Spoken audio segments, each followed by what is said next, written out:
جهاز فيزيون LED. الشاشة شبه منعدمة لكن عليها خطوط.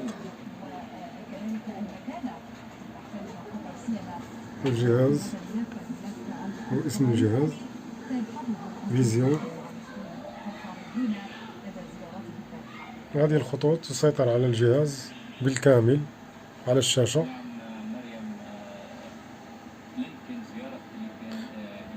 رقم الجهاز 43 بوصة كما تلاحظون،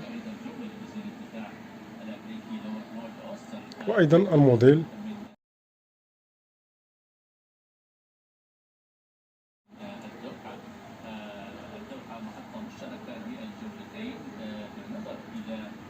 الصوت موجود، لكن هذه الخطوط تملأ الشاشة بالكامل.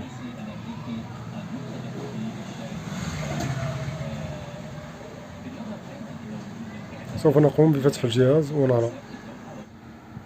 سوف نقوم بتشغيل الجهاز كذا ونرى الإضاءة اشتغلت. بسم الله. أظن أن الصورة في الجهة اليسرى فهي جيدة.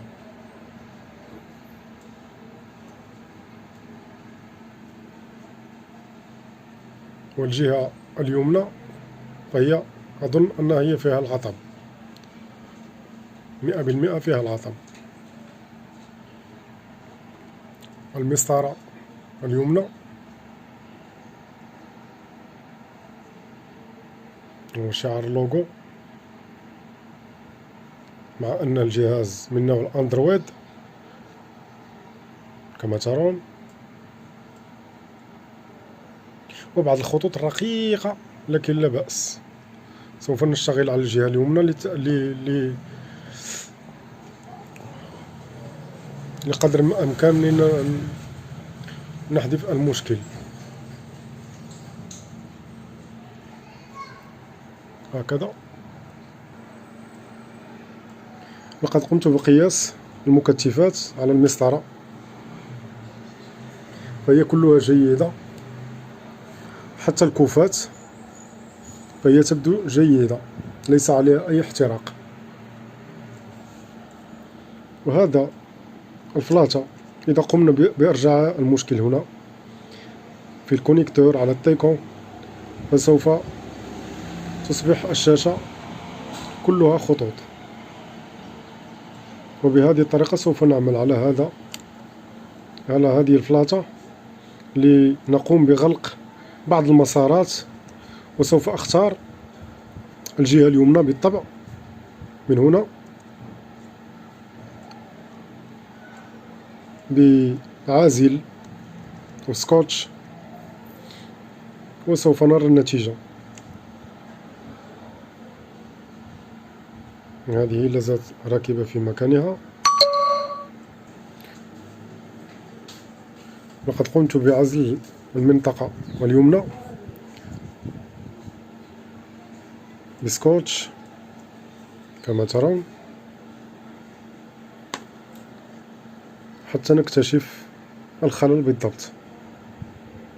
عزل هذا 4 أسنان على الفلاتة، وسوف نقوم بإرجاعها. قد قمت بوضع علامة بالفلتر حتى تصدر لكم مكان غلق هذه الأسنان على الفلاتة. سوف نقوم بتشغيل الجهاز مباشرة.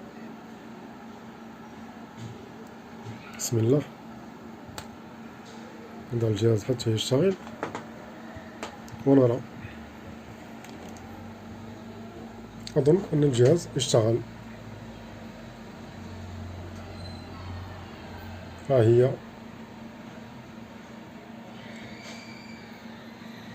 الجهاز اشتغل جيد من كلا الوجهتين اليمنى واليسرى.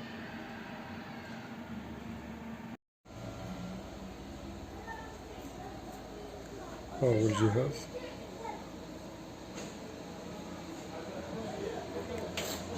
بقية بعض الخطوط الرقيقة فهي بيكسلات ميتة كما تلاحظون، لا بأس، ولكن الجهاز شغال، الصورة هي جيدة.